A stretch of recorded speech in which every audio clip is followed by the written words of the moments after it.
उत्थे बड़ा खुश होकर कह रहे थे कि जिदन मैं सत्ता च आया सी उदों इंडिया की इकोनमी 10 टॉप इकोनमियां चों 10वें नंबर पर सी ते मैं धक् के हुण इसनूं 5वें नंबर पर लै आया दे तेरे दी मोदी मोदी तालियां तालियां बल्ले बल्ले हो रही सीगी।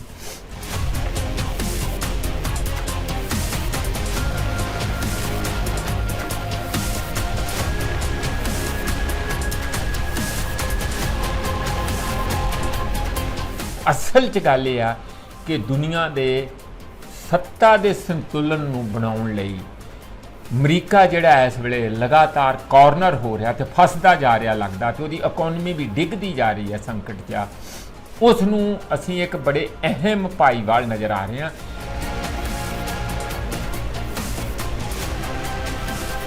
सत श्री अकाल जी, मैं गुरदीप, तुसीं देख रहे हो कांशी टीवी ते अज फिर हाज़र हाँ कुछ नवे मसले लैके।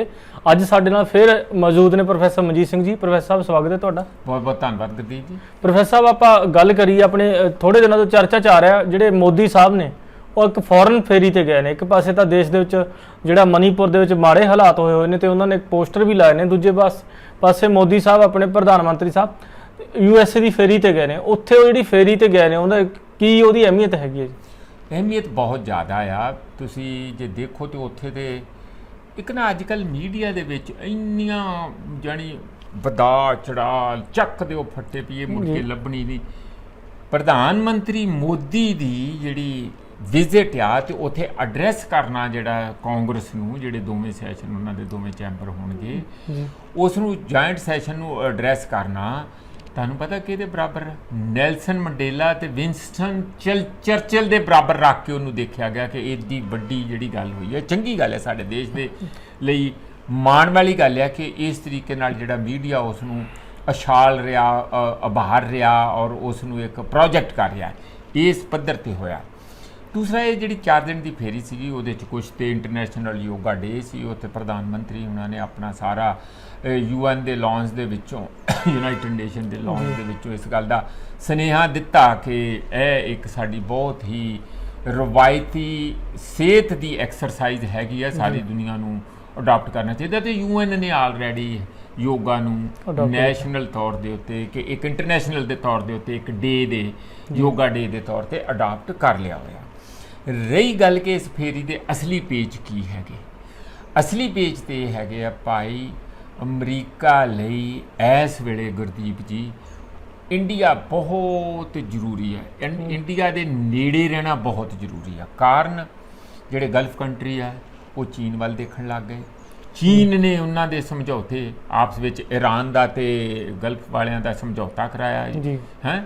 इस तरीके नाल जिहड़े वो पहला अमरीका नूं देखदे सी क्योंकि वो हुण चीन वाल नूं देखण लग गए। ईवन तुर्की भी अद्धा हो यूरोपियन समझो अद्धा हो इधर समझो कि वो भी विच विचाले देखदा है। एक पासे चीन दा रूस दे नाल नेड़ता होनी, रूस दी अगे यूक्रेन दे विच फसे हुए होना और एक पासे देखो सारी दुनिया दे विच भारत ने भी और अमरीका भी विकास शांति भाईचारा इस किस्म के दे रहे हैं। तो दूजे पासे यूक्रेन दे विच उन्हां दी ते लड़ाई है ही है। पूरा यूरोप ते पूरा अमरीका हथियार भेज रहा भी ये किहड़ी शांति है जी। ये नालों तो फिर चीन और जिहड़े होर देश है इवन अफ्रीकन कंट्री गए आ हुणे डेलीगेशन लैके गए आ तो कहिंदे भाई शांति रखो। वो गल लग गया कि वो मिले कीव दे विच जेलेंस्की नूं भी मिले आ पुतिन नूं भी मिले आ पर वो गल बहुती होनी नहीं क्योंकि जदों लड़ाई सीधी सीधी होवे वो कहिंदे मेरे नाल धक्का। उहदियां सारियां गल्लां दे आसपैक्ट हैगे है धक्का एक पद्धर ते देखण नूं धक्का भी लगदा किसी भी देश दे उत्ते तुसीं उहदे कंट्री दे उत्ते करके ते अपना वड्डे हिस्से दे उत्ते कब्जा कीता आ तां वो लगदा ते धक्का एक पद्धर ते है आ पर उहदियां जिहड़ियां ग्लोबल सत्ता दे विच जदों उहनूं मैप दे विच रख के देखदे आ तो तुहानूं एक उहदा दूजा आसपैक्ट भी नज़र आउंदा कि रूस ने अपने डिफेंस विच कि इदों पहिलां कि यूरोप उहनूं पूरा घेर लए कि वो किसी ना किसी तरीके नाल एक रस्ता बना के रखे। वो लड़ाइयां दे इस किस्म दे बड़ियां पेचीदा हुंदियां। मैं सारी छोटी अपने इस तुहाडे सवाल दे विच जे मैं ब्रीफ च कहां कि दुनिया दे विच जिहड़ा राजनीतिक ते आर्थिक सत्ता दा नवां इक्विलिब्रियम जिहनूं कहिंदे एक संतुलन बन रहा ਉਹਦੇ ਵਿੱਚ ਇਸ ਵਿਜ਼ਿਟ ਨੂੰ ਪ੍ਰਧਾਨ ਮੰਤਰੀ ਜੀ ਨੂੰ ਰੱਖ ਕੇ ਦੇਖਣਾ ਚਾਹੀਦਾ ਜਦੋਂ ਚੀਨ ਨਾਲ ਸਿੱਧਾ ਸਿੱਧਾ ਪੇਚਾ ਟਰੰਪ ਵਾਲੇ ਦਿਨਾਂ ਤੋਂ ਵੀ ਤੇ ਅੱਜ ਵਾਲੇ ਜੋ ਬਾਈਡਨ ਹੋਣਾ ਦਾ ਵੀ ਸਿੱਧਾ ਪੇਚਾ ਹੋਵੇ, ਉਹ ਇੱਕ ਗਲੋਬਲ ਸ਼ਕਤੀ ਦੇ ਤੌਰ ਤੇ ਉੱਭਰ ਰਿਹਾ ਹੋਵੇ। ਇਸ ਵੇਲੇ ਅਮਰੀਕਾ ਦੀ $20 ਟ੍ਰਿਲੀਅਨ ਇਕੋਨਮੀ ਹੈ ਜੀ, ਇੰਡੀਆ ਦੀ 3.5 ਆ, ਚੀਨ ਦੀ $15 ਟ੍ਰਿਲੀਅਨ ਇਕੋਨਮੀ ਹੈ। ਚੀਨ ਤੇ ਮੋਢਿਆਂ ਤੇ ਚੜਿਆ ਹੁੰਦਾ ਅਮਰੀਕਾ ਦੇ, ਔਰ ਸਾਰੀ ਦੁਨੀਆ 'ਚ ਉਹਦੀਆਂ ਚੀਜ਼ਾਂ ਦੀ ਮੰਗ ਹੈਗੀ ਹੈ। ਤੁਸੀਂ ਕਿਵੇਂ ਘੇਰਾਬੰਦੀ ਕਰੋਗੇ? ਘੇਰਾਬੰਦੀ ਰੂਸ ਦੀ ਵੀ ਕਰਨ ਦੀ ਕੋਸ਼ਿਸ਼ ਕੀਤੀ, ਹੋ ਗਈ, ਉਹ ਆਪਣੇ ਹੀ ਪੈਰਾਂ ਤੇ ਆਪ ਹੀ ਕੁਹਾੜਾ ਮਾਰ ਲਿਆ। ਜਾਂ ਇੰਝ ਕਹ ਲਓ ਕਿ ਕੁਹਾੜੀ ਤੇ ਯੂਰਪ ਨੇ ਪੈਰ ਮਾਰ ਲਿਆ। ਉਹ ਆਪਣੀ ਮਹਿੰਗਾਈ ਇੰਨੀ ਵੱਧ ਗਈ, ਹਾਹਾਕਾਰ ਇੰਨੀ ਮੱਚ ਗਈ ਹੈ। ਹਾਲਤ ਜਾ ਕੇ ਦੇਖੋ ਇੰਗਲੈਂਡ, ਜਰਮਨੀ, ਸਾਰੇ ਦੇਸ਼ਾਂ ਦੇ ਵਿੱਚ ਤੁਸੀਂ ਰੂਸ ਦਾ ਤੇਲ ਬੰਦ ਕਰਕੇ ਉਹਦਾ ਨੱਕ 'ਚ ਦਮ ਕਰਨਾ ਚਾਹੁੰਦੇ ਸੀ, ਉਹਦੀਆਂ ਗੋਠੜੀਆਂ ਲਵਾਉਣਾ ਚਾਹੁੰਦੇ ਸੀ ਤੇ ਯੂਕਰੇਨ ਦੇ ਹੱਕ 'ਚ ਖੜਾ ਹੋਣਾ ਚਾਹੁੰਦੇ, ਆਪਣਾ ਹੀ ਨੁਕਸਾਨ ਕਰਾ ਲਿਆ। ਦੁਨੀਆ ਦਾ ਜਿਹੜਾ ਸੱਤਾ ਦਾ ਨਵਾਂ ਇਕੁਇਲਿਬਰੀਅਮ ਬਣ ਰਿਹਾ, ਸੰਤੁਲਨ ਬਣ ਰਿਹਾ ਜਿਹੜਾ, ਉਹਦੇ 'ਚ ਗੁਰਦੀਪ ਇਸ ਵਿਜ਼ਿਟ ਨੂੰ ਰੱਖ ਕੇ ਜੇ ਦੇਖੀਏ ਤਾਂ ਜਿਹੜੀ ਵਾਹੀ ਬੱਲੇ ਬੱਲੇ ਤਾਲੀਆਂ ਮੋਦੀ ਮੋਦੀ ਉਹ ਸਾਰਾ ਕੁਝ ਉੱਥੇ ਹੋਇਆ। ਤੇ ਮੋਦੀ ਨੇ ਜਿਹੜੀ ਰੰਗੀਲੀ ਅੰਗਰੇਜ਼ੀ ਦੇ ਵਿੱਚ ਆਪਣੀ ਸਪੀਚ ਦਿੱਤੀ ਰਾਤ ਨੂੰ, ਜਿਹੜਾ ਸਟੇਟ ਡਿਨਰ ਦੇ ਉੱਤੇ, ਔਰ ਘਰ ਵੀ ਬੁਲਾਇਆ, ਉਹ ਉਹਨਾਂ ਨੇ ਆਪਣਾ ਪਰਸਨਲ ਘਰ, ਦੇਸੀ ਘੀ ਵੀ ਲੈ ਕੇ ਗਏ ਨੇ ਪੰਜਾਬ। ਹਾਂ, ਤੇ ਇਥੋਂ ਸਾਡੇ ਇਥੋਂ ਘਿਓ ਲੈ ਕੇ ਗਏ ਆ, ਹੋਰ ਇੱਥੇ ਹਰਿਆਣੇ ਦੇ, ਮੇਰਾ ਖਿਆਲ ਕਿੱਥੇ ਹਿਮਾਚਲ ਦੇ, ਉੱਤਰਾਖੰਡ ਦੇ ਚੌਲ ਜੀ, ਗੁੜ ਵੀ ਲੈ ਕੇ ਗਏ ਨੇ, ਗੁੜ ਵੀ ਲੈ ਕੇ ਗਏ, ਸਾਰਾ ਬਹੁਤ ਆ। ਉਂਝ ਤੇ ਉਂਝ ਇੱਕ ਹੀਰਾ ਵੀ ਦਿੱਤਾ 7.5 ਕੈਰੇਟ ਦਾ ਨੀਲੇ ਰੰਗ ਦਾ, ਤੇ ਉਹ ਜਿਲ ਬਾਈਡਨ ਨੂੰ ਦਿੱਤਾ। ਤੇ ਇਹ ਚੰਗਾ ਸਾਨੂੰ ਵੀ ਲੱਗਾ, ਕਾਫੀ ਰੌਣਕ ਮੇਲਾ ਸੀ। ਮੈਂ ਲਿਸਟ ਗਿਣ ਰਿਹਾ ਸੀ ਜਿਹੜੇ ਬੰਦੇ ਗਏ ਉੱਥੇ, ਕਾਰਪੋਰੇਟ ਸੀ, ਉੱਥੇ ਇੰਡੀਅਨ ਸੀ, ਉੱਥੇ ਆਰਟਿਸਟ ਸੀ, ਉੱਥੇ ਫੈਸ਼ਨ ਡਿਜ਼ਾਈਨਰ ਸੀ। ਜਿਹੜਾ ਰਾਤ ਨੂੰ ਡਿਨਰ ਸਟੇਟ ਤਕਰੀਬਨ 250 ਬੰਦੇ ਦਾ, 250 ਬੰਦਿਆਂ ਦੇ ਲਿਸਟ ਦੇ ਵਿੱਚ ਨਾਂ ਸੀਗੇ। ਵੱਡਾ ਡਿਨਰ ਸੀ, ਕਾਫੀ ਮੇਲਾ ਸੀ। ਤੇ ਇਹਦੇ ਨਾਲੋਂ ਵੱਧ ਸਾਡੇ ਪ੍ਰਧਾਨ ਮੰਤਰੀ, ਤੁਹਾਨੂੰ ਪਤਾ ਕੈਮਰਿਆਂ ਸਾਹਮਣੇ ਤੇ ਬੜੇ ਖੁਸ਼ ਰਹਿੰਦੇ ਆ, ਤੇ ਉਹਨਾਂ ਨੂੰ ਇਹ ਤੋਂ ਵੱਧ ਕੀ ਖੁਸ਼ੀ ਹੋਈ ਹੋਊਗੀ ਕਿ ਅਮਰੀਕਾ ਵਾਲੇ ਲੋਕ, ਜਿਨ੍ਹਾਂ ਨੂੰ ਜਿਹੜੇ ਕਿ ਕਦੀ ਵੀਜ਼ਾ ਨਹੀਂ ਸੀ ਦਿੰਦੇ, ਤੁਹਾਨੂੰ ਪਤਾ ਇਹਦਾ ਵੀਜ਼ਾ ਬੈਨ ਕੀਤਾ ਹੋਇਆ ਸੀ ਕਾਫੀ ਦੇਰ ਤੱਕ, ਉਹ ਇਸ ਕਰਕੇ ਕਿ ਜੋ ਗੋਧਰਾ ਦੇ ਵਿੱਚ ਸਾਰਾ ਕੁਝ ਹੋਇਆ 2002 'ਚ, ਉਹ ਕਹਿੰਦੇ ਸੀ ਇਹ ਬੰਦੇ ਨੂੰ ਅਸੀਂ ਇੱਥੇ ਨਹੀਂ ਆਉਣ ਦੇਣਾ। ਤੇ ਅੱਜ ਉਹਦੀਆਂ ਤਾਲੀਆਂ ਵੱਜ ਰਹੀਆਂ ਹੋਣ, ਜੁਆਇੰਟ ਸੈਸ਼ਨ ਨੂੰ ਉਹ ਉਹਨਾਂ ਦੀ ਪਾਰਲੀਮੈਂਟ ਨੂੰ ਐਡਰੈਸ ਕਰ ਰਹੇ ਹੋਣ, ਤਾਂ ਕੁਦਰਤੀ ਆ ਕਾਲਰ ਤੇ ਖੜੇ ਹੁੰਦੇ ਆ। ਖਾਸ ਕਰਕੇ ਜਦੋਂ ਨੈਲਸਨ ਮੰਡੇਲਾ ਤੇ ਵਿੰਸਟਨ ਚਰਚਿਲ ਦੇ ਬਰਾਬਰ ਦਾ ਰੱਖ ਕੇ ਗੱਲ ਕੀਤੀ ਹੋਵੇ। ਪਰ ਇੱਕ ਗੱਲ ਸਮਝ ਲਓ, ਇਹ ਸਾਰਾ ਫਸਾੜ ਹੈ, ਇਹ ਸਾਰਾ ਦਿਖਾਵਾ ਹੈ। ਅਸਲੀਅਤ ਇਹ ਹੈ ਕਿ ਅਮਰੀਕਾ ਨੂੰ ਸਾਡੀ ਲੋੜ ਆ ਤੇ ਸਾਨੂੰ ਵੀ ਇੱਕ ਪੱਧਰ ਤੇ ਅਮਰੀਕਾ ਦੀ ਲੋੜ ਆ। ਅਸਲ 'ਚ ਇਹ ਜਿਹੜੀ ਇੱਕ ਦੂਜੇ ਨਾਲ ਪਿਆਰ ਤੇ ਸਤਿਕਾਰ ਤੇ ਅਦਬ ਤੇ ਭਰੋਸਾ ਤੇ ਇਹ ਜਿਹੜੀ ਵੱਧ ਰਿਹਾ ਸਾਰਾ, ਉਹ ਇੱਕ ਗਲੋਬਲ ਮਜਬੂਰੀਆਂ ਵੀ ਹੈਗੀਆਂ। ਸਾਡਾ ਵੀ ਚੀਨ ਨਾਲ ਥੋੜਾ ਬਹੁਤ ਪੇਚਾ, ਬਿਲਕੁਲ ਜੀ, ਠੀਕ ਹੈ ਨਾ। ਅਸੀਂ ਆਪਣਾ ਚੀਨ ਦੇ ਮੁਕਾਬਲੇ 'ਚ ਖੜਾ ਹੋਣ ਲਈ ਅਮਰੀਕਾ ਵੱਲ ਜਾ ਰਹੇ ਹਾਂ। ਅਮਰੀਕਾ ਆਪਣੇ ਸਟ੍ਰੈਟਜਿਕ ਹੱਲ ਲਈ ਉਹਦੇ ਲਈ ਅਸੀਂ ਜ਼ਰੂਰੀ ਹਾਂ। ਪਹਿਲਾਂ ਉਹਦੇ ਈਰਾਨ ਨਾਲ ਪੇਚਾ, ਉਹਦਾ ਜਿਹੜਾ ਸਭ ਤੋਂ ਟਰਸਟਡ ਬੰਦਾ ਸੀਗਾ ਉਹ ਪਾਕਿਸਤਾਨ ਸੀ। ਪਾਕਿਸਤਾਨ ਜਿਹੜਾ ਉਹ ਹੁਣ ਨਹੀਂ ਰਿਹਾ ਕਰਕੇ ਪਾਕਿਸਤਾਨ ਚੀਨ ਦੇ ਨਾਲ ਜ਼ਿਆਦਾ, ਉਸ ਕਰਕੇ ਅਸੀਂ ਹੀ ਇੱਕ ਅਗਲੇ ਵੱਡਾ ਦੇਸ਼ ਆਉਂਦੇ ਹਾਂ, ਜਿਹੜੀ ਕਿ ਵੱਡੀ ਇਕੋਨਮੀ ਆ। ਤੇ ਇਹ ਗੱਲ ਠੀਕ ਹੈ ਕਿ ਉੱਥੇ ਬੜਾ ਖੁਸ਼ ਹੋ ਕੇ ਕਹਿ ਰਹੇ ਸੀ ਕਿ ਜਿੱਦਣ ਮੈਂ ਸੱਤਾ 'ਚ ਆਇਆ ਸੀ ਉਦੋਂ ਇੰਡੀਆ ਦੀ ਇਕੋਨਮੀ 10 ਟੌਪ ਇਕੋਨਮੀਆਂ 'ਚੋਂ 10ਵੇਂ ਨੰਬਰ 'ਤੇ ਸੀ, ਤੇ ਮੈਂ ਧੱਕ ਕੇ ਹੁਣ ਇਸ ਨੂੰ 5ਵੇਂ ਨੰਬਰ 'ਤੇ ਲੈ ਆਇਆ। ਦੇ ਤੇਰੇ ਦੀ ਮੋਦੀ ਤਾਲੀਆਂ ਤਾਲੀਆਂ ਬੱਲੇ ਬੱਲੇ ਹੋ ਰਹੀ ਸੀਗੀ। ਇਸ ਗੱਲ ਨੂੰ ਇੰਝ ਨਾ ਸਮਝੋ ਕਿ ਇਹਦੇ ਵਿੱਚੋਂ ਅਮਰੀਕਾ ਸਾਡੇ ਭਲੇ ਲਈ ਸਾਨੂੰ ਬਹੁਤ ਕੁਝ ਦੇਣ ਲਈ ਆ ਰਿਹਾ। ਅਮਰੀਕਾ ਆਪਣੀ ਮਜਬੂਰੀ 'ਚ ਇੰਡੀਆ ਨੂੰ ਵਰਤਣ ਲਈ ਹਵਾ ਦੇ ਰਿਹਾ, ਪ੍ਰਧਾਨ ਮੰਤਰੀ ਨੂੰ ਬੁਲਾ ਲਿਆ, ਡਿਨਰ ਦੇ ਰਿਹਾ, ਤਾੜੀਆਂ ਮਾਰ ਰਿਹਾ, ਫਲਾਣੇ ਨੂੰ ਮਿਲੋ, ਟਮਕਾਣੇ ਨੂੰ ਮਿਲੋ। ਉਹਨਾਂ ਦੀ ਆਪਣੀ ਫਸੀ ਹੋਈ। ਮੈਂ ਦੱਸਾਂ ਅਮਰੀਕਾ ਕਿੰਨਾ ਕਰਜ਼ਾਈ ਹੈ। ਇੰਡੀਆ ਇਸ ਵੇਲੇ ਆਪਣੀ ਜਿਹੜੀ ਇਹਦੀ ਕੁੱਲ ਉਤਪਾਦਨ ਆ, GDP ਜਿਹਨੂੰ ਕਹਿੰਦੇ ਆ, ਗ੍ਰੋਸ ਡੋਮੈਸਟਿਕ ਪ੍ਰੋਡਕਸ਼ਨ, ਸਾਡੇ ਤੇ ਜਿਹੜਾ ਕਰਜ਼ਾ ਉਹ 61% ਆ। ਅਮਰੀਕਾ ਤੇ ਇਸ ਵੇਲੇ ਉਹਨਾਂ ਦੀ GDP ਦਾ 121-22, ਜਾਨੀ ਸਾਡੇ ਨਾਲੋਂ ਦੁੱਗਣੇ ਰੇਟ ਦੇ ਉੱਤੇ ਕਰਜ਼ਾ ਆ। ਇਸ ਵੇਲੇ ਜਿਹੜੀ ਕਰਜ਼ੇ ਦੀ ਲਿਮਿਟ ਜੇ ਉਹਨਾਂ ਦੀ ਨਾ ਵੱਧਦੀ, 31.4 ਟ੍ਰਿਲੀਅਨ ਡਾਲਰ ਦਾ ਸੀਗਾ ਉਹਨਾਂ ਦਾ, ਪਤਾ ਨਹੀਂ ਮੈਨੂੰ ਥੋੜ੍ਹਾ ਜਿਹਾ ਗਿਣਤੀ ਭੁੱਲ ਸਕਦੀ ਹੈ। ਜੇ ਉਹ ਕਰਜ਼ੇ ਦੀ ਲਿਮਟ ਨਾ ਵਧੀ ਸਾਰੀ ਇਕਨੋਮੀ ਕਲੈਪਸ ਹੋ ਜਾਣੀ ਸੀ। ਇੰਨਾ ਜ਼ਿਆਦਾ ਉਹ ਮੁਲਕ ਕਰਜ਼ਾਈ ਹੈ ਇਸ ਵੇਲੇ। ਉਹ ਆਪਣੇ ਮਸਲਿਆਂ ਦਾ ਹੱਲ ਕਰਨ ਲਈ ਸਾਡੀ ਵਾਹ ਵਾਹੀ ਸ਼ਾਬਾਸ਼ੀ, ਜਿਵੇਂ ਅੰਗਰੇਜ਼ ਸੀਗੇ ਆ ਕੇ ਇੱਥੇ ਮਿੱਠੇ ਮਿੱਠੇ ਆ ਕੇ ਕਿਤੇ ਮੁਲਕ ਨੂੰ ਰਾਜ ਕੀਤਾ। ਬੰਦੇ ਤੇ ਉਹੋ ਹੀ ਆ, ਯੂਰਪ ਦੇ ਹੀ ਆ ਜ਼ਿਆਦਾ ਜਿਹੜੇ ਉੱਥੇ ਉਹੋ ਹੀ ਬੰਦੇ ਆ, ਸਾਰੇ ਖੂਨ ਵੀ ਉਹੋ ਹੀ ਆ, ਤਰੀਕੇ ਵੀ ਉਹੋ ਹੀ ਆ। ਬਿਲਕੁਲ ਜੀ। ਸਾਨੂੰ ਬੜਾ ਧਿਆਨ ਦੇਣਾ ਚਾਹੀਦਾ ਇਸ ਗੱਲ ਦੇ ਵਿੱਚ, ਬੜੇ ਕੰਨ ਤੇ ਅੱਖਾਂ ਖੋਲ੍ਹ ਕੇ ਰੱਖਣਾ ਚਾਹੀਦਾ ਕਿ ਇਹੋ ਜਿਹੇ ਰਿਸ਼ਤੇ ਦੇ ਵਿੱਚ ਕਿ ਉਹ ਸਾਨੂੰ ਵਰਤਦੇ ਆ ਕਿ ਅਸੀਂ ਉਹਨਾਂ ਨੂੰ ਵਰਤਦੇ ਆ। ਜਾਣਾ ਆਉਣਾ, ਹੱਥ ਮਿਲਾਉਣੇ, ਜੱਫੀਆਂ ਪਾਉਣੀਆਂ ਚੰਗੀ ਗੱਲ ਲੱਗਦੀ ਆ। ਤੁਹਾਨੂੰ ਬੁਲਾਇਆ ਤੇ ਇਹਦਾ ਮਤਲਬ ਤੁਹਾਡੀ ਤਾਕਤ ਕਰਕੇ ਬੁਲਾਇਆ। ਜੇ ਕੋਈ ਹੋਰ ਨੇਪਾਲ ਨੂੰ ਨਹੀਂ ਇਸ ਤਰ੍ਹਾਂ ਸਟੇਟ ਡਿਨਰ ਦੇਤਾ, ਜਿਹੜਾ ਛੋਟਾ ਕੰਟਰੀ, ਸ਼੍ਰੀਲੰਕਾ ਨੂੰ ਨਹੀਂ ਦੇਤਾ, ਇੰਡੀਆ ਨਹੀਂ ਦਿੱਤਾ ਨਾ। ਇੰਡੀਆ ਦੀ ਇੱਕ ਬਹੁਤ ਵੱਡੀ ਅਹਿਮੀਅਤ ਆ। ਔਰ ਚਾਹੀਦਾ ਹੈ ਕਿ ਸਾਡੇ ਪ੍ਰਧਾਨ ਮੰਤਰੀ ਨੂੰ ਕੱਲਾ ਹਵਾ 'ਚ ਨਾ ਆ ਜਾਣ, ਉਹ ਅੰਦਰਲੀ ਜਿਹੜੀ ਗੱਲ ਆ, ਉਹਨਾਂ ਦੇ ਵੀ ਐਡਵਾਈਜ਼ਰ ਬਹੁਤ ਤਕੜੇ ਆ। ਅਜੀਤ ਡੋਵਾਲ NSA ਗਿਆ ਸੀ, ਹੋਰ ਸਾਰੇ ਬੰਦੇ ਗਏ ਸੀ, ਤੇ ਉਹ ਸਾਰੀਆਂ ਗੱਲਾਂ ਕਾਰਪੋਰੇਟਾਂ ਨਾਲ ਵੀ ਗੱਲਾਂ ਬਾਤਾਂ ਹੋਈਆਂ ਹੋਣਗੀਆਂ। ਜਿਹੜੀਆਂ ਕਾਗਜ਼ੀ ਗੱਲਾਂ ਆ ਕਿ ਸਾਡਾ ਜੁਆਇੰਟ ਡਿਫੈਂਸ ਹੋਊਗਾ, AI ਆਰਟੀਫਿਸ਼ੀਅਲ ਇੰਟੈਲੀਜੈਂਸ ਵਿੱਚ ਸਾਡੀ ਸਾਂਝ ਹੋਊਗੀ, ਉਹ ਸਾਨੂੰ ਜਹਾਜ਼ਾਂ ਦੇ ਇੰਜਣ ਬਣਾਉਣ ਦੇ ਵਿੱਚ ਜਨਰਲ ਇਲੈਕਟ੍ਰਿਕ ਇੱਕ ਕੰਪਨੀ ਹੈਗੀ ਆ, ਉਹ ਸਾਡੇ ਨਾਲ ਸਮਝੌਤਾ ਕਰਕੇ ਸਾਡੇ ਹੌਲ ਜਿਹੜੀ ਆ ਸਾਡੀ ਜਹਾਜ਼ ਬਣਾਉਣ ਵਾਲੀ ਕੰਪਨੀ HAL, ਉਹਦੇ ਨਾਲ ਸਮਝੌਤਾ ਕਰਨਗੇ। ਫਿਰ ਸਾਡਾ ਜਿਹੜਾ ਚੰਦ ਤੇ ਮੰਗਲ ਗ੍ਰਹਿ ਤੇ ਜਾਣ ਲਈ ਸਾਡਾ ਨਾਸਾ ਦਾ ਤੇ ਇਸਰੋ ਦਾ ਸਮਝੌਤਾ ਆਪਸ ਵਿੱਚ ਹੋਊਗਾ। ਇਹ ਗੱਲਾਂ ਕਰਨੀਆਂ ਹੁੰਦੀਆਂ, ਇਹ ਤੇ ਚੱਲਦੀਆਂ ਹੀ ਰਹਿੰਦੀਆਂ, ਇਹ ਤੇ ਹੋਣਗੀਆਂ, ਹੋ ਜਾਣਗੀਆਂ ਤੇ ਵਾਹ ਭਲੀ। ਦੇਣਾ ਲੈਣਾ ਕੀ ਆ? ਅਸਲ 'ਚ ਗੱਲ ਇਹ ਆ ਕਿ ਦੁਨੀਆ ਦੇ ਸੱਤਾ ਦੇ ਸੰਤੁਲਨ ਨੂੰ ਬਣਾਉਣ ਲਈ ਅਮਰੀਕਾ ਜਿਹੜਾ ਇਸ ਵੇਲੇ ਲਗਾਤਾਰ ਕਾਰਨਰ ਹੋ ਰਿਹਾ ਤੇ ਫਸਦਾ ਜਾ ਰਿਹਾ ਲੱਗਦਾ, ਤੇ ਉਹਦੀ ਇਕਨੋਮੀ ਵੀ ਡਿੱਗਦੀ ਜਾ ਰਹੀ ਹੈ ਸੰਕਟ 'ਚ, ਉਸ ਨੂੰ ਅਸੀਂ ਇੱਕ ਬੜੇ ਅਹਿਮ ਭਾਈਵਾਲ ਨਜ਼ਰ ਆ ਰਹੇ ਹਾਂ। ਇਸ ਅਮਰੀਕਾ ਦੀ ਕਮਜ਼ੋਰੀ ਤੇ ਮਜਬੂਰੀ ਦਾ ਇੰਡੀਆ ਨੂੰ ਫਾਇਦਾ ਲੈ ਕੇ ਤੇ ਆਪਣੇ ਆਪ ਨੂੰ ਤਕੜੇ ਕਰਨਾ ਚਾਹੀਦਾ, ਨਾ ਕਿ ਯੂਕਰੇਨ ਦੀ ਤਰ੍ਹਾਂ ਉਹ ਇੰਡੀਆ ਨੂੰ ਵਰਤ ਕੇ ਆਪਣਾ ਕੰਮ ਤੇ ਕਰ ਜਾਣ ਤੇ ਸਾਡਾ ਪੱਠਾ ਬਿਠਾ ਜਾਣ, ਜਿਵੇਂ ਪਾਕਿਸਤਾਨ ਦਾ ਬਿਠਾ। ਬਿਲਕੁਲ ਪ੍ਰੋਫੈਸਰ ਸਾਹਿਬ, ਇਸੇ ਫੇਰੀ ਦੌਰਾਨ ਉੱਥੋਂ ਦੇ ਜਿਹੜੇ ਸਾਬਕਾ ਰਾਸ਼ਟਰਪਤੀ ਨੇ ਬਰਾਕ ਓਬਾਮਾ ਨੇ, ਉਹਨਾਂ ਨੇ ਵੀ ਕੁਝ ਕਮੈਂਟ ਕੀਤੇ। ਆਹ ਤੇ ਕਮਾਲ ਹੀ ਗੱਲ, ਮੈਂ ਭੁੱਲ ਗਿਆ ਸੀ ਜੀ। ਕਮੈਂਟ ਕੀ ਕੀਤੇ ਆ? ਉਹ ਤੇ ਸਿਰੇ ਲਾਤੀ ਕਹਾਣੀ।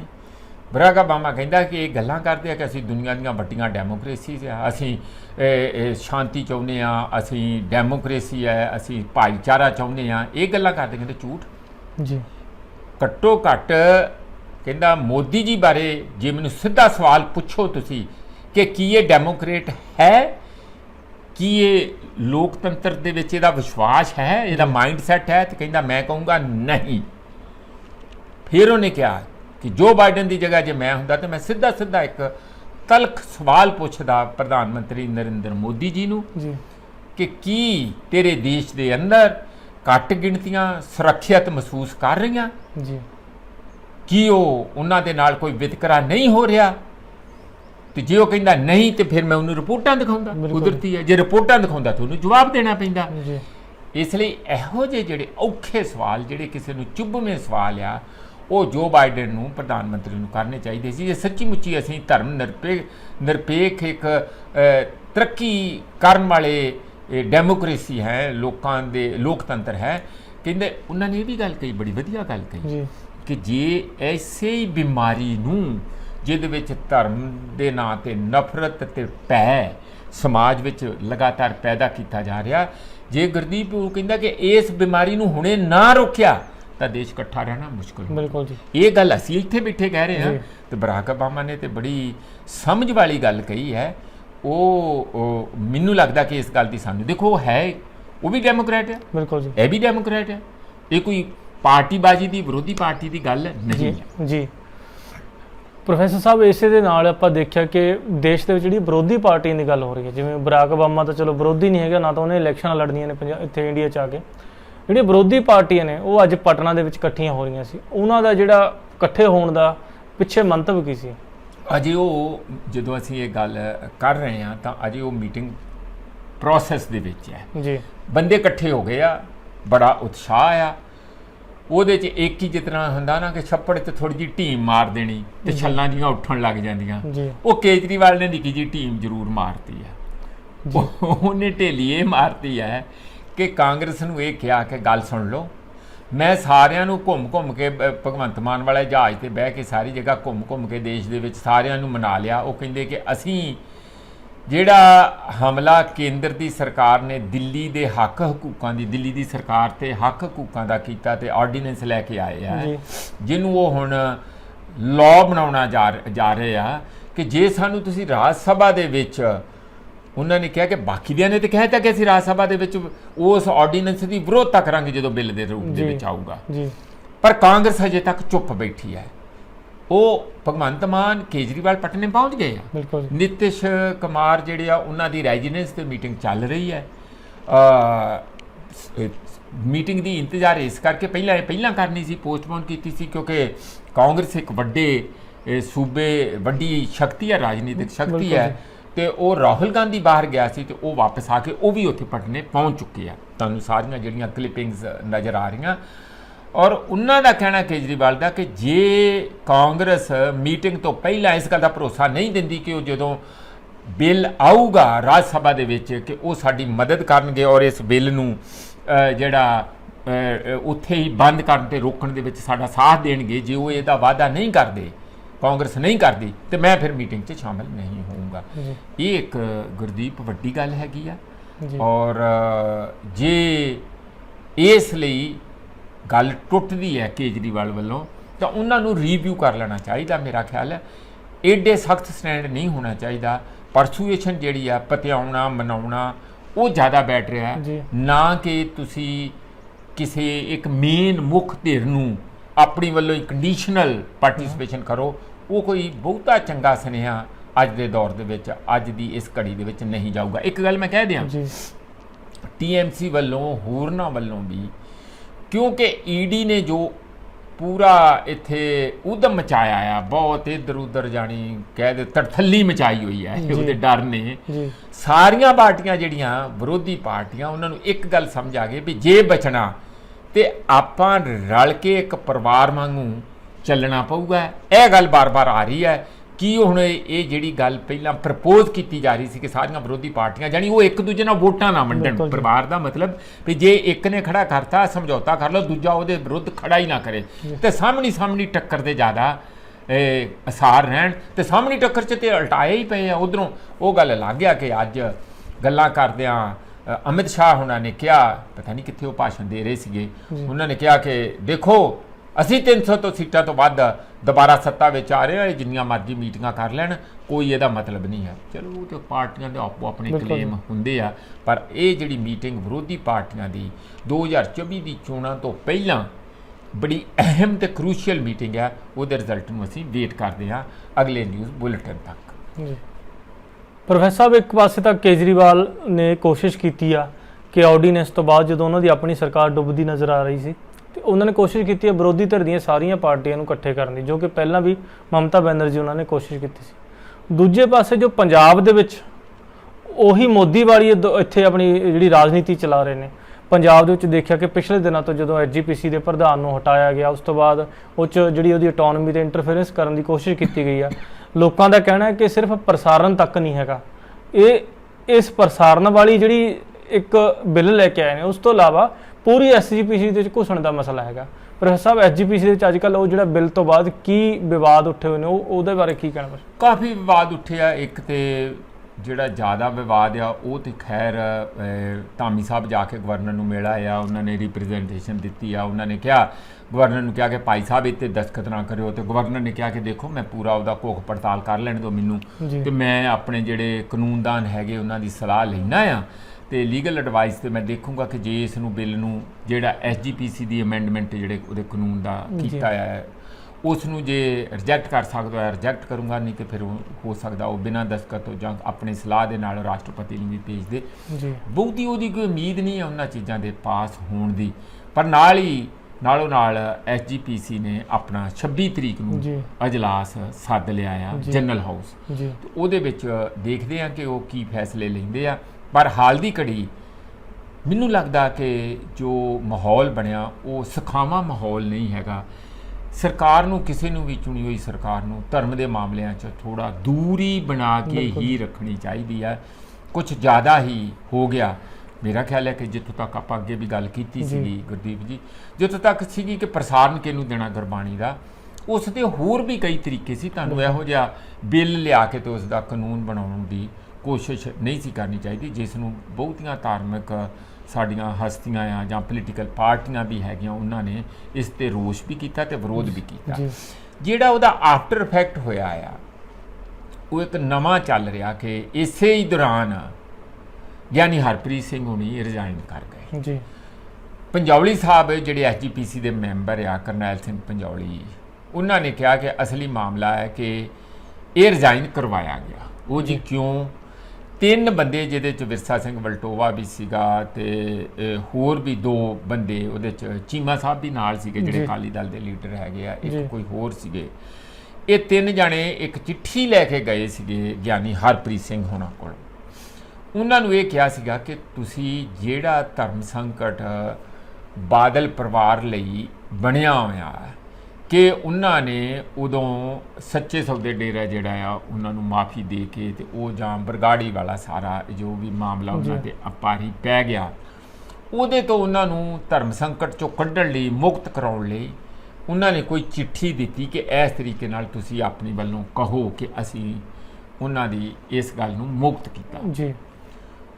ਉਹਨਾਂ ਨੇ ਕਿਹਾ ਕਿ ਇਸ ਤਰ੍ਹਾਂ ਤਾਂ ਨਹੀਂ ਹੋ ਸਕਦਾ, ਪਹਿਲਾਂ ਉਹ ਆਪਣੇ ਰਿਜ਼ਾਈਨ ਕਰਨ, ਆਪਣੇ ਆਮ ਸਿੱਖ ਦੇ ਤੌਰ 'ਤੇ ਆਉਣ, ਫਿਰ ਮੈਂ ਦੇਖੂੰਗਾ ਜੀ। ਪੰਜੌਲੀ ਸਾਹਿਬ ਇਹ ਕਹਿ ਰਹੇ ਆ ਕਿ ਉਹ ਜਿਹੜੀ ਚਿੱਠੀ ਉਹਨਾਂ ਨੇ ਤੇ ਵਾਪਸ ਲੈ ਲਈ, ਕੋਈ ਕੱਲ੍ਹ ਨੂੰ ਕੋਈ ਇਸ ਗੱਲ ਦਾ ਸਬੂਤ ਨਾ ਰਹੇ ਜੀ। ਤੇ ਬਾਕੀ ਕਿਹਾ ਕਿ ਜੋ ਜੀ ਤੁਹਾਨੂੰ ਮਨਜ਼ੂਰ ਸੀ ਉਹ ਠੀਕ ਹੈ, ਜੋ ਜਿਸ ਤਰ੍ਹਾਂ ਤੁਸੀਂ ਕਹਿੰਦੇ ਹੋ, ਤੁਸੀਂ ਜਥੇਦਾਰ ਆ, ਅਸੀਂ ਤੁਹਾਡੀ ਕੋਈ ਉਹ ਤੁਹਾਡੀ ਜਿਹੜੀ ਓਪੀਨੀਅਨ ਨੂੰ ਚੈਲੰਜ ਨਹੀਂ ਕਰਦੇ, ਜਿਸ ਤਰ੍ਹਾਂ ਤੁਹਾਨੂੰ ਅਸੀਂ ਵੀ ਇੱਕ ਹੰਬਲ ਰਿਪਰੈਜ਼ੈਂਟੇਸ਼ਨ ਦੇਣ ਆਏ ਸੀ।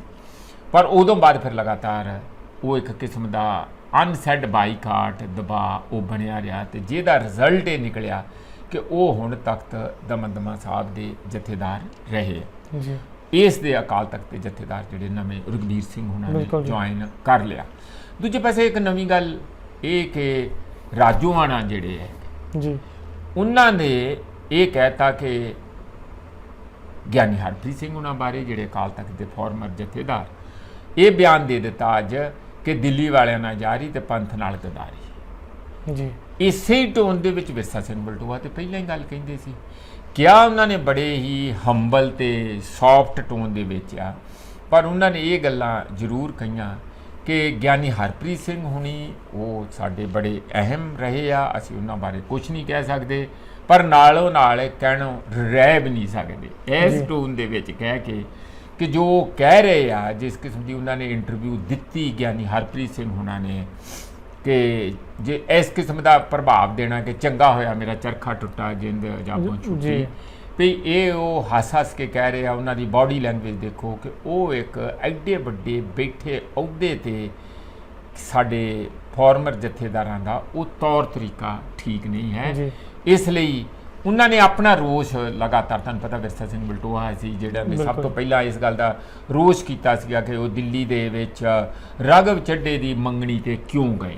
ਇਹ ਕਈ ਗੱਲਾਂ ਤੇ ਨਾਲ ਹੀ ਇਨਡਾਇਰੈਕਟਲੀ ਕਹਿਤੇ ਆ ਉਹ ਕਿਹਨੂੰ ਕਿਹਨੂੰ ਮਿਲਦੇ ਆ, ਕੀ ਕੁਛ ਕਰਦੇ ਆ, ਕੀ ਉੱਥੇ ਕਰਦੇ ਆ, ਇਹੋ ਜਿਹੀਆਂ ਗੱਲਾਂ ਵੀ ਉਹਨਾਂ ਨੇ ਜਾਣੀ ਜਥੇਦਾਰ ਸਾਹਿਬ ਬਾਰੇ ਸ਼ੱਕੀ ਲੋਕਾਂ ਦੇ ਵਿੱਚ ਸ਼ੱਕ ਪੈਦਾ ਕਰਨਾ ਜਾਂ ਭਰਮ ਭਾਵ ਪੈਦਾ ਕਰਨਾ, ਉਹੋ ਜਿਹੀਆਂ ਗੱਲਾਂ ਚੱਲ ਰਹੀਆਂ। ਪਰ ਮੇਰਾ ਖਿਆਲ ਹੈ ਕਿ ਸਾਡਾ ਮੁੱਦਾ ਧਰਮ ਦੇ ਮਾਮਲੇ ਇਸੇ ਤਰ੍ਹਾਂ ਚੱਲਦੇ ਰਹਿਣਗੇ। ਸਾਡਾ ਜਿੱਥੋਂ ਤੱਕ ਮਾਮਲਾ ਹੈਗਾ ਉਹ ਇਹੀ ਹੈ ਕਿ ਸਰਕਾਰ ਨੂੰ ਜਿਹੜਾ ਤੁਸੀਂ ਸ਼ੁਰੂ ਕੀਤਾ ਸੀਗਾ ਧਰਮ ਦੇ ਮਾਮਲਿਆਂ ਦੇ ਵਿੱਚ, ਉਹ ਪਹਿਲਾਂ ਬਥੇਰੀਆਂ ਉੱਥੇ ਉਲਝਣਾ ਹੈਗੀਆਂ, ਹੋਰ ਉਲਝਣਾ ਦੇ ਵਿੱਚ ਸ਼ਾਮਲ ਹੋ ਕੇ ਆਪਣਾ ਟਾਈਮ ਬਰਬਾਦ ਨਹੀਂ ਕਰਨਾ ਚਾਹੀਦਾ ਜੀ। ਪ੍ਰੋਫੈਸਰ ਸਾਹਿਬ, ਇੱਕ ਪਠਾਨਕੋਟ ਤੋਂ ਇੱਕ ਕਿੰਨੇ ਦਿਨਾਂ ਤੋਂ ਚਰਚਾ ਦੇ ਵਿੱਚ ਆ ਖਬਰ ਕਿ ਉੱਥੇ ਸਰਕਾਰ ਆ ਜਿਹੜੀ ਆਪਣੀ ਡਿਫੈਂਸ ਜਿਹੜੇ ਪਰਸਨਲ ਜਿਹਨੇ ਐਨਰਜੀ ਦਾ ਸ਼ਾਇਦ ਉੱਥੇ ਕੋਈ ਕੈਂਪ ਬਣਾ ਕੇ ਜਬਰਨ ਜ਼ਮੀਨ ਨੂੰ ਜਿਹੜਾ ਰੋਕਣਾ ਚਾਹੁੰਦੀ ਹੈ, ਉਹ ਮਸਲਾ ਕੀ ਹੈ ਪ੍ਰੋਫੈਸਰ? ਹਾਂ, ਨੈਸ਼ਨਲ ਡਿਫੈਂਸ ਗਾਰਡ NSG ਹੁੰਦਾ ਆ, ਉੱਥੇ ਕੋਈ ਟ੍ਰੇਨਿੰਗ ਦਾ ਬਣਾਉਣਾ।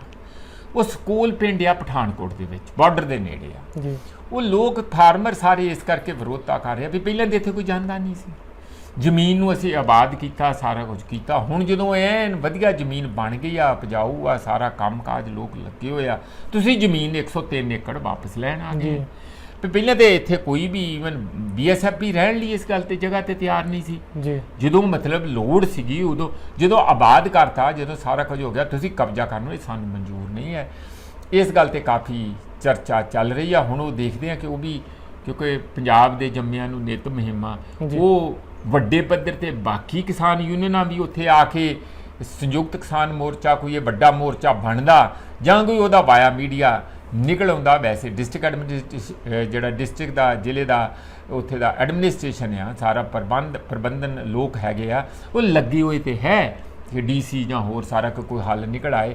ਹਾਲ ਦੀ ਘੜੀ ਤੱਕ ਕਿਸਾਨ ਜਿਹੜੇ ਆ ਉਹ ਆਪਣੀ ਗੱਲ ਤੇ ਅੜੇ ਹੋਏ ਆ ਕਿ ਅਸੀਂ ਜ਼ਮੀਨਾਂ ਖਾਲੀ ਨਹੀਂ ਕਰਨੀਆਂ, ਜਿੱਥੇ ਮਰਜ਼ੀ ਜੋ ਜਾ ਕੇ ਹੋਰ ਤੁਸੀਂ ਜ਼ਮੀਨ ਆਪਣਾ ਇਹ ਟ੍ਰੇਨਿੰਗ ਸੈਂਟਰ ਜਿਹੜਾ ਬਣਾਉਣਾ ਉਹ ਬਣਾ ਲਓ। ਜ਼ਮੀਨਾਂ ਤੋਂ ਕਬਜ਼ੇ ਦੀ ਗੱਲ ਆਈ ਆ ਪ੍ਰੋਫੈਸਰ ਸਾਹਿਬ, ਪਿਛਲੇ ਦਿਨਾਂ 'ਚ ਦੇਖਿਆ ਕਿ ਆਮ ਆਦਮੀ ਪਾਰਟੀ ਦੇ ਐਮਐਲਏ ਨੇ, ਉਹਨਾਂ ਨੇ ਇੱਕ NRI ਦੀ ਕੋਠੀ ਦੱਬ ਲਈ ਸੀ, ਜਿਸ ਤੋਂ ਬਾਅਦ ਤੁਸੀਂ ਦੇਖਿਆ ਬਾਅਦ 'ਚ ਕਾਫੀ ਪ੍ਰੋਟੈਸਟ ਤੋਂ ਬਾਅਦ ਉਹ ਕੋਠੀ ਦਾ ਦੁਬਾਰਾ ਜਿਹੜਾ ਉਹਨਾਂ ਨੂੰ ਸਪੁਰਦ ਕੀਤੀ ਗਈ ਉਹਨਾਂ ਦੇ ਅਸਲੀ ਮਾਲਕਾਂ ਨੂੰ।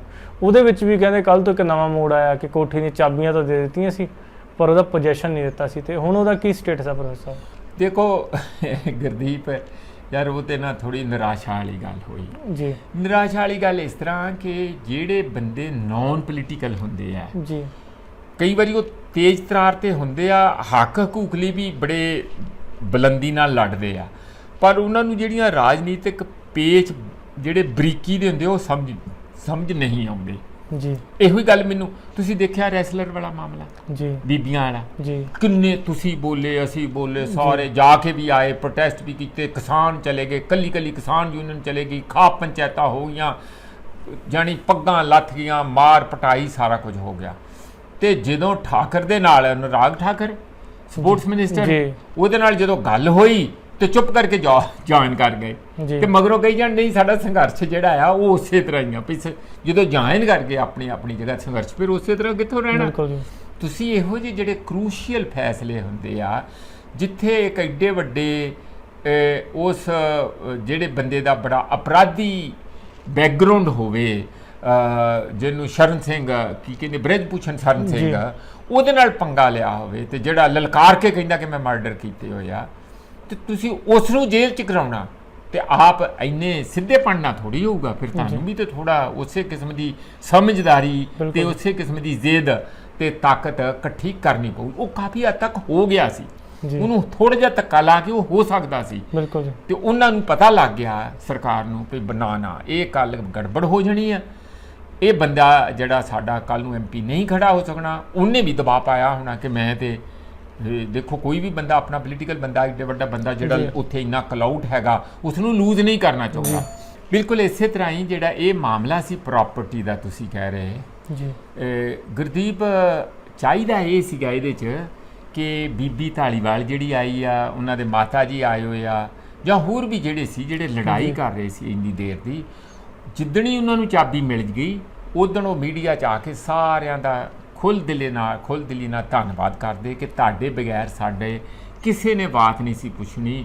ਕਿਸਾਨਾਂ ਨੇ, ਮਜ਼ਦੂਰਾਂ ਨੇ, ਸੁਖਪਾਲ ਖਹਿਰੇ ਨੇ, ਜਾਂ ਹੋਰਨਾਂ ਨੇ, ਲੱਖੇ ਸਦਾਣੇ ਨੇ, ਜਾਂ ਸਾਰਿਆਂ ਨੇ ਜਿਹੜੇ ਮੀਡੀਆ ਨੇ ਇੰਨੀ ਮਦਦ ਕੀਤੀ ਕਿ ਇਹ ਜਿਹੜੀ ਇੱਕ ਪਹਿਲਾਂ ਜਿਹੜੇ ਕਹਿ ਰਹੇ ਸੀ ਨਹੀਂ ਜੀ ਇਹ ਤੇ ਗੱਲ ਹੀ ਕੁਛ ਨਹੀਂ, ਇਹ ਤੇ ਹੈ ਹੀ ਸਾਡੀ, ਸ਼ਰੇਆਮ ਜਾਣੀ ਧੱਕੇ ਦੇ ਨਾਲ ਕਾਗਜ਼ ਤੁਹਾਡੇ ਕੋਲ ਹੋਣ ਦੇ ਬਾਵਜੂਦ ਤੁਹਾਡੀ ਕੋਈ ਪੁੱਛਦਾ ਨਹੀਂ, ਔਰ ਤੁਸੀਂ ਡਰੇ ਹੋਏ ਸੀ, ਇਹ ਕਹਿ ਰਹੇ ਸੀ ਕਿ ਸਾਡਾ ਕਬਜ਼ਾ ਮਿਲੂ ਜਾਂ ਨਹੀਂ ਮਿਲੂ, ਸਾਨੂੰ ਇਸ ਗੱਲ ਦਾ ਡਾਊਟ ਆ।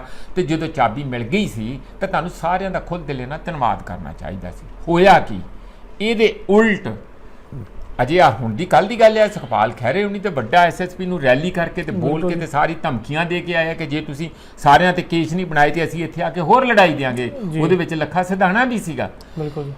ਇਹਨਾਂ ਦਾ ਜਿਹੜੀ ਬੀਬੀ ਧਾਲੀਵਾਲ ਆਈ ਹੈ, ਉਹਨਾਂ ਦਾ ਹਸਬੈਂਡ ਜਿਹੜਾ ਕੈਨੇਡਾ 'ਚ ਆ, ਉਹਨੂੰ ਕੋਈ ਸਿੰਗਲਾ ਜਾ ਕੇ ਮਿਲਿਆ। ਜਦੋਂ ਦੇਖਿਆ ਕਿ ਇੱਥੇ ਤੇ ਬਹੁਤ ਕਾਰਨਰ ਹੋ ਜਾ ਰਹੇ, ਇੱਥੇ ਤੇ MLA ਵੀ ਜੇਲ੍ਹ 'ਚ ਜਾਊਗੀ ਜੀ, ਮੈਂ ਬੀਬੀ ਸਰਬਜੀਤ ਕੌਰ ਮਾਣੂ ਕੇ ਜਿਹੜਾ ਕਰਮ ਸਿੰਘ ਤੇ ਐਡਵੋਕੇਟ ਤੇ ਜਾਣਗੇ, ਉਹ ਛੋਕ ਤੇ ਭੱਜਾ ਹੀ ਫਿਰਦਾ। ਅਜੇ ਤੱਕ FIR ਦਰਜ ਹੋਈ ਆ, ਇਹਨਾਂ ਤੇ ਕੋਈ FIR ਦਰਜ ਨਹੀਂ ਹੋਈ।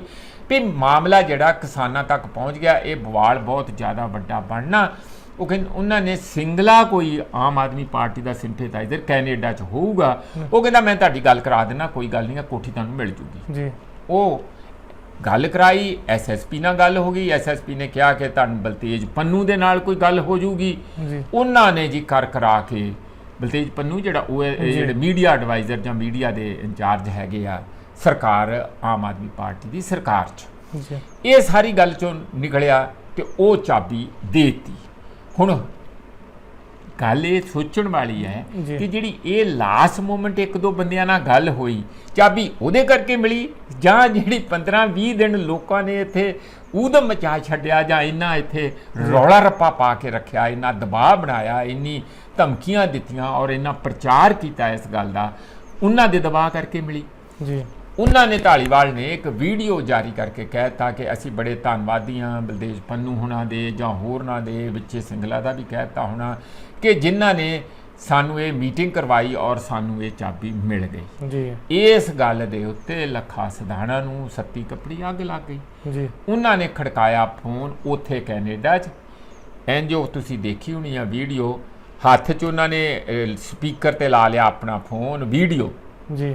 ਤੇ ਨਾਲ ਹੀ ਇੱਕ ਕਹਿੰਦੇ ਕਿ ਆਹ ਦੇਖੋ ਮੈਂ ਤੁਹਾਡਾ ਸਪੀਕਰ ਤੇ ਲਾ ਲਿਆ ਆ ਭਾਈ ਸਾਹਿਬ, ਮੈਂ ਲੱਗਾ ਗੱਲ ਕਰਨ, 20 ਬੰਦੇ ਮੇਰੇ ਕੋਲ ਪੱਤਰਕਾਰ ਹੋਰ ਵੀ ਬੈਠੇ ਆ, ਇੱਕ ਆ ਪੱਤਰਕਾਰ ਤੁਹਾਡੀ ਇਹ ਇੰਟਰਵਿਊ ਰਿਕਾਰਡ ਵੀ ਕਰ ਰਿਹਾ, ਕੁਝ ਨਹੀਂ ਛੁਪਾਇਆ। ਪਰ ਮੈਨੂੰ ਇਹ ਤੁਸੀਂ ਇੱਕੋ ਇੱਕ ਗੱਲ ਦੱਸੋ ਕਿ ਇਹ ਜਿੱਦਣ ਇਹ ਆਈਆਂ ਸੀ ਬੀਬੀਆਂ, ਉਦਣ ਇਹਨਾਂ ਨੂੰ ਕਿਸੇ ਨੇ ਪੁੱਛਿਆ? ਉਦਣ ਬਲਤੇਜ ਪੰਨੂ ਨੇ ਕਿਉਂ ਨਹੀਂ, ਉਹ ਇੱਥੇ ਹੀ ਸੀਗੇ, ਉਦਣ SSP ਨੇ ਕਿਉਂ ਨਹੀਂ ਇਹਨਾਂ ਦੀ ਮਦਦ ਕੀਤੀ? ਤੇ ਹੁਣ ਜਦੋਂ ਇੰਨਾ ਪ੍ਰੈਸ਼ਰ ਤੇ ਵਾਪ ਰੋਲਾ 26 ਜਨਵਰੀ ਤੋਂ ਕੋਠੀ ਦਾ ਘਰਾਓ ਕਰਨਾ ਜੇ ਚਾਬੀ ਨਾ ਦਿੰਦੇ। ਜੀ। ਆ ਹੋਰ 2-3 ਦਿਨਾਂ ਦੇ ਉਹ ਕਹਿੰਦੇ ਸੀ ਚਾਬੀ ਦਿੰਦੇ ਕਿ ਨਹੀਂ, ਕਿਸਾਨਾਂ ਨੇ ਧਮਕੀ ਦੇ ਦਿੱਤੀ ਸੀ। ਜੀ। ਤੇ ਡਰਦੇ ਮਾਰੇ ਕਿ ਇਹ ਚਾਬੀ ਉਹਨਾਂ ਕਰਕੇ ਮਿਲੀ ਹੈ, ਸਾਡੀ ਹਿੰਮਤ ਕਰਕੇ ਮਿਲੀ ਹੈ, ਜਾਂ ਲੋਕਾਂ ਦੇ ਤੁਹਾਨੂੰ ਪਿਆਰ ਕਰਕੇ ਮਿਲੀ ਹੈ, ਜਾਂ ਉਹ ਬੰਦਿਆਂ ਦੀ ਮੀਟਿੰਗ ਕਰਕੇ ਮਿਲੀ ਆ? ਉਹ ਕਹਿੰਦੇ ਜੀ ਨਹੀਂ ਤੁਹਾਡੇ ਕਰਕੇ। ਫਿਰ ਕਹਿੰਦੇ ਤੁਸੀਂ ਇੰਜ ਕਿਉਂ ਕਿਹਾ? ਉਹ ਕਹਿੰਦੇ ਜੀ ਨਹੀਂ ਕਿਹਾ। ਉਹ ਕਹਿੰਦੇ ਤੁਸੀਂ ਆਪਣੀ ਵੀਡੀਓ ਆਪ ਹੀ ਸੁਣ ਲਓ। ਪਰ ਨਾਲ ਹੀ ਉਹਨਾਂ ਨੇ ਗੱਲ ਇਹ ਵੀ ਚੁਣੌਤੀ ਦੇ ਦਿੱਤੀ, ਕਹਿੰਦੇ ਅੱਛਾ ਇਹ ਤੇ ਗੱਲ ਹੋ ਗਈ, ਸਾਨੂੰ ਦੁੱਖ ਹੋਇਆ, ਕੱਲ ਨੂੰ ਅਸੀਂ ਕਿਹਦੀ ਮਦਦ ਕਰਨ ਜਾਵਾਂਗੇ ਇਸ ਤਰੀਕੇ ਦੇ ਨਾਲ, ਕਿ ਅਸੀਂ ਇੰਨਾ ਆਪਣਾ ਸਾਰਾ ਲਾਉਨੇ ਆ, ਤਨ ਮਨ ਲਾਉਨੇ ਆ, ਔਰ ਤੁਸੀਂ ਜਾ ਕੇ ਸਰਕਾਰ ਨੂੰ ਹੀ ਮੁੜ ਕੇ ਇਸ ਗੱਲ ਦਾ ਸਰਾਹਨਾ ਕਰਤੀ ਤੇ ਸਰਕਾਰ ਦੇ ਗਲੇ ਨੂੰ ਹੱਥ ਪਾ ਕੇ ਅਸੀਂ ਤੁਹਾਨੂੰ ਚਾਬੀ ਲੈ ਕੇ ਦਿੱਤੀ ਹੈ। ਇਹ ਤੇ ਗੱਲ ਨਹੀਂ ਬਣੀ। ਇਹ ਉਹਨਾਂ ਦਾ ਇੱਕ ਖੇਦ ਸੀਗਾ, ਸ਼ਿਕਾਇਤ ਸੀ। ਫਿਰ ਉਹਨਾਂ ਨੇ ਕਿਹਾ ਅੱਛਾ ਹੁਣ ਸਰਕਾਰ ਦੀ ਤਾਰੀਫ ਤੇ ਤੁਸੀਂ ਕਰ ਦਿੱਤੀ, ਜਿਵੇਂ ਸਾਡੀਆਂ ਰੈਸਲਰ ਭੈਣਾਂ ਨੇ, ਬੀਬੀਆਂ ਨੇ, ਬੱਚੀਆਂ ਨੇ ਕਰਤੀ, ਭਈ ਹੋ ਜਾਊਗਾ ਜੀ। ਤਾਰੀਫ ਤੇ ਨਹੀਂ ਕੀਤੀ ਵੀ ਹੋ ਜਾਊਗਾ ਜੀ, ਇਹੋ ਹੀ ਸ਼ਡਿਊਲ ਦਿੱਤਾ ਸੀ ਨਾ। ਪਹਿਲਾਂ ਉਹ 30 ਜੂਨ ਨੂੰ ਹੋਣਾ ਸੀਗਾ, ਫਿਰ ਉਹ 2 ਜੁਲਾਈ ਨੂੰ ਰੱਖੀ ਗਈ, ਫਿਰ 4 ਜੁਲਾਈ ਨੂੰ ਰੱਖੀ ਗਈ, ਹੁਣ ਉਹ 11 ਜੁਲਾਈ ਨੂੰ ਇਲੈਕਸ਼ਨ ਦੀ ਡੇਟ ਹੋ ਗਈ ਹੈ। ਉਹ ਹੁੰਦੀ ਕਿਵੇਂ ਹੁੰਦੀ ਰੱਬ ਜਾਣੇ, ਇਹੋ ਕੁਝ ਹੁੰਦਾ। ਲੱਖਾ ਸਿਧਾਣਾ ਕਹਿੰਦਾ ਭਾਈ ਗੱਲ ਸੁਣ ਲਓ, ਹੁਣ ਤੁਸੀਂ ਬੀਬੀ ਤੇ ਪਰਚਾ ਦਰਜ ਕਰਾਓਗੇ, ਮੈਂ ਤੁਹਾਨੂੰ ਸ਼ਾਬਾਸ਼ ਦਊਂਗਾ ਕਿ ਠੀਕ ਹੈ ਤੁਹਾਡੀ ਸਰਕਾਰ ਗੱਲ ਸੁਣਦੀ ਆ, ਕਰਾ ਕੇ ਦੱਸਿਓ ਜਿੱਦਣ ਹੋਊਗਾ। ਇਹ ਗੱਲਾਂ ਨਵਾਂ ਮੋੜ ਇਹਨੇ ਲਿਆ ਇਸ ਗੱਲ ਨੇ ਕਿ ਉਹਨਾਂ ਨੂੰ NRI ਪਰਿਵਾਰ ਨੇ ਆਪਣੀ ਸਮਝ ਜਿਹੜੀ ਥੋੜੀ ਗੈਰ ਰਾਜਨੀਤਿਕ ਹੋਣ ਕਰਕੇ ਇਸ ਕਿਸਮ ਦੀ ਤਾਰੀਫ ਕਰਤੀ ਕਿ ਠੀਕ ਹੈ ਸ਼ੁਕਰ ਹੈ ਸਾਨੂੰ ਕੋਠੀ ਮਿਲੀ। ਕੋਠੀ ਕਿਤੇ ਹਵਾ 'ਚ ਚਲੇ ਜਾਣੀ ਸੀ, ਕੋਠੀ ਦੇ ਉੱਤੇ ਪਈ ਹੋਈ ਆ, ਕੋਠੀ ਦੀ ਕਿਸੇ ਦੀ ਜ਼ਰੂਰਤ ਆ, ਪੰਜਾਬੀ ਜਦ ਤੱਕ ਜਾਗਦੇ ਜੀਂਦੇ ਹੈਗੇ ਆ। ਇਹ ਗੱਲ ਉਹਨਾਂ ਨੂੰ ਨਹੀਂ ਸੀ ਕਰਨੀ ਚਾਹੀਦੀ। ਮੈਂ ਮਾਫੀ ਚਾਹੁੰਦਾ ਆ ਉਸ ਪਰਿਵਾਰ ਤੋਂ ਤੇ ਹੋਰ NRIਆਂ ਤੋਂ ਵੀ, ਜੇ ਉਹਨਾਂ ਨੂੰ ਸਾਡੀਆਂ ਗੱਲਾਂ ਦਾ ਦੁੱਖ ਲੱਗਾ ਹੋਏ। ਪਰ ਅਸੀਂ ਤੇ ਨਿਧੜਕ ਤੇ ਨਿਝੱਕ ਹੋ ਕੇ ਸਾਫ਼ ਦਿਲੀ ਨਾਲ, ਇਮਾਨਦਾਰੀ ਨਾਲ ਇਸ ਧਰਤੀ ਤੇ, ਪੰਜਾਬ ਦੀ ਧਰਤੀ ਤੇ ਹਰ ਇਨਸਾਨ ਦਾ, ਹਰ ਪਰਿੰਦੇ ਦਾ, ਇਨਸਾਨ ਕੀ ਹਰ ਪਰਿੰਦੇ ਲਈ ਇਨਸਾਫ ਚਾਹੁੰਦੇ ਆ। ਪਰ ਜਦੋਂ ਸਾਨੂੰ ਉਸ ਦੀ ਕੋਈ ਗਲਤ ਆਦਮੀ ਕ੍ਰੈਡਿਟ ਲਏ ਜਾਂ ਸ਼ਰੇ ਲਏ, ਜਾਂ ਉਹਦੀ ਪਰਿਭਾਸ਼ਾ ਹੀ ਕੋਈ ਹੋਰ ਬਣ ਜਾਏ ਕਿ ਇਹ ਤੇ ਸਰਕਾਰਾਂ ਕਰ ਰਹੀਆਂ, ਇਹ ਤੇ ਐਵੇਂ ਤੁਰੇ ਫਿਰਦੇ ਵਿਹਲੜ ਰੌਲਾ ਪਾਉਂਦੇ ਫਿਰਦੇ ਆ, ਤੇ ਦੁੱਖ ਤਾਂ ਫਿਰ ਹੁੰਦਾ ਹੈ ਜੀ। ਇਹ ਸਨ ਅੱਜ ਦੇ ਮੁੱਦੇ ਤੇ। ਅਗਲੇ ਐਪੀਸੋਡ ਦੇ ਵਿੱਚ ਅਸੀਂ ਕੁਝ ਨਵੇਂ ਮੁੱਦੇ ਲੈ ਕੇ ਆਵਾਂਗੇ। ਜਦ ਤੱਕ ਬਣੇ ਰਹਿਣ ਲਈ ਧੰਨਵਾਦ। ਹਰ ਤਰ੍ਹਾਂ ਦੀ ਖਬਰ ਸਭ ਤੋਂ ਪਹਿਲਾਂ ਵੇਖਣ ਲਈ ਸਬਸਕ੍ਰਾਈਬ ਕਰੋ ਚੈਨਲ ਕਾਂਸ਼ੀ ਟੀਵੀ। ਹਰ ਅਪਡੇਟ ਦਾ ਸੰਕੇਤ ਮਿਲਦਾ ਰਹੇ, ਦਬਾਓ ਬੈਲ ਆਈਕਨ ਅਤੇ ਲਾਈਕ ਕਰੋ ਫੇਸਬੁੱਕ ਪੇਜ ਕਾਂਸ਼ੀ ਟੀਵੀ।